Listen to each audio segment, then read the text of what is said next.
Hi there, Olia. So I'm very happy to see that you've written some essays for us. Great. Let's take a look at what you did today. Okay, the first one is the chart.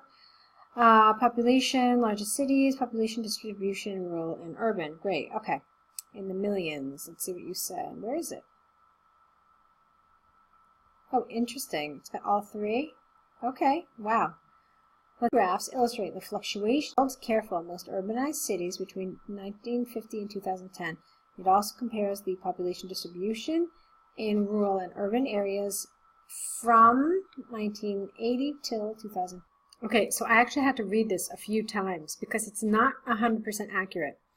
You refer to three graphs, and then you say the most shows the fluctuation in the world's population between 1950 and 2010. That's not true. It shows the fluctuation in the most populated cities in these 3 years, 70 to 2010. And then here, it's showing you the most populated cities in 50 and 2010. And then it's showing you this. So this isn't entirely accurate here, what you've done, okay? Okay, it is evident from the statistics, you don't need a comma, that the cities have significantly changed positions during the last 5 decades. The most striking change refers to New York, which used to be the most populated city in 1950 with more than 12 million inhabitants and has lost its popularity. No, remember that 2010 is in the past, so these should all be past tenses, not present perfect.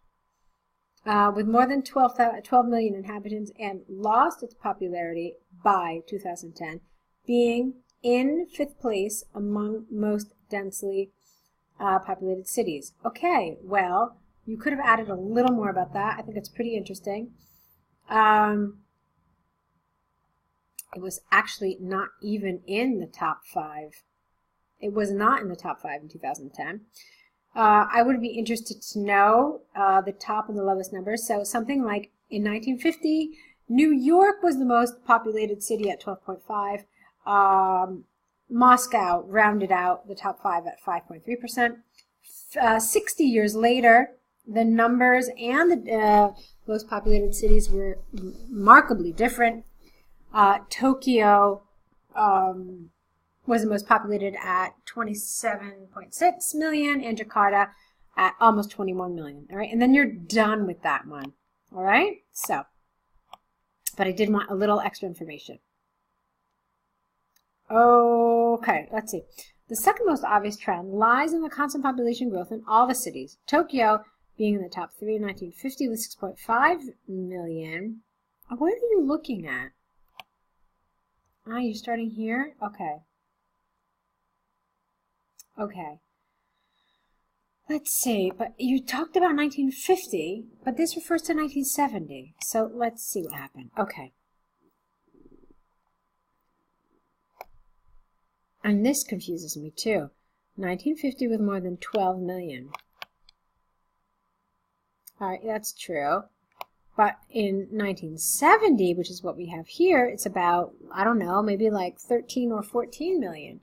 So it's not clear which graph you're looking at. If I didn't have them in front of me, I wouldn't understand, and that's a problem, okay? All right, now let's see. The second most obvious trend lies, okay. Tokyo, being in the top 3 in 1950 with 6.5 million citizens, saw a dramatic increase, reaching roughly 27 million in 2010. Let's see. Tokyo. Where are you getting this 6.5 from? I don't understand. Tokyo in 1970 was about 16 million. Is that what you said? No. You're missing a 16 here. You wrote 6.5.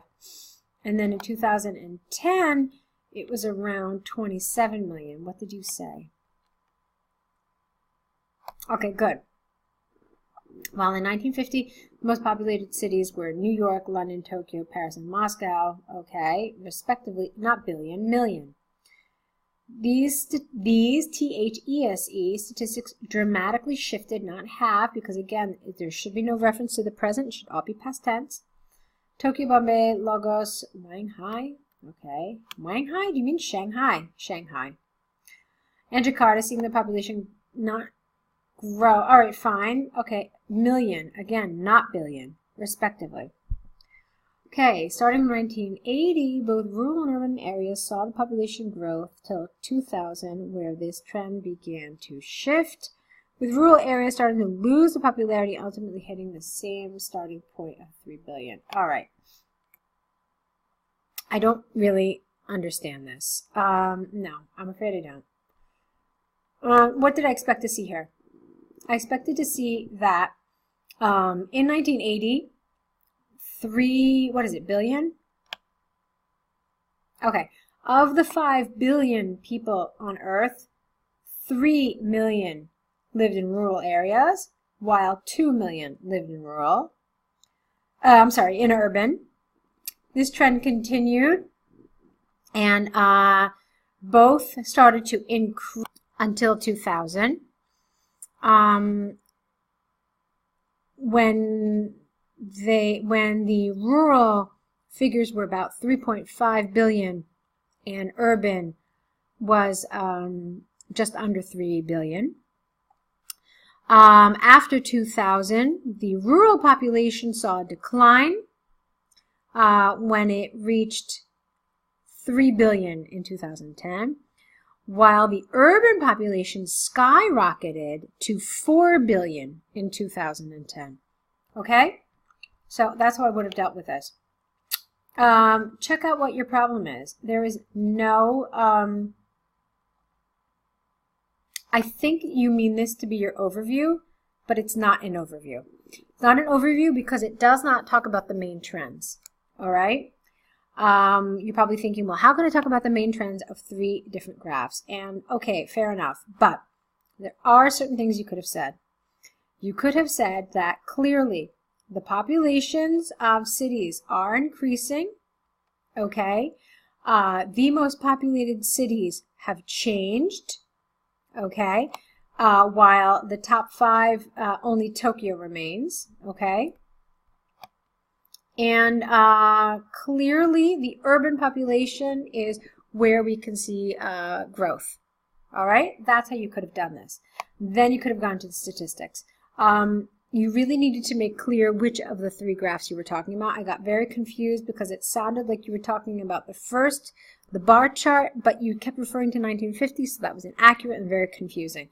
So there were a lot of problems with this. It needs some work, okay? I spent a lot of time talking about it, so I'd like to go right into your task 2.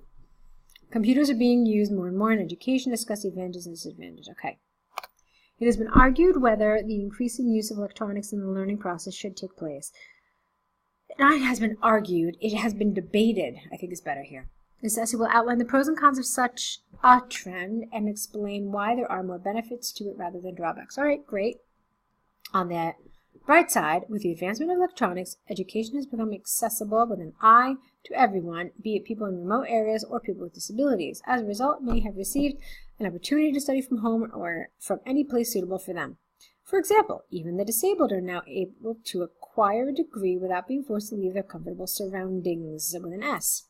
As a result, the increasing amount of people are now able to achieve more in their academic pursuits and contribute to the well-being of society. Okay? On the flip side, computers have made it quite easy for students to cheat in their studies. Nowadays, as it is extremely easy to access almost all necessary information on the internet, finding answers to the test or copying plagiarized information into a research paper is fairly straightforward and widely takes place in many establishments of education. Subsequently, despite all the successful attempts to control unlawful information usage and strict penalties that follow, a surprisingly high amount of students are regularly reported to have cheated in their studies. All right, nice.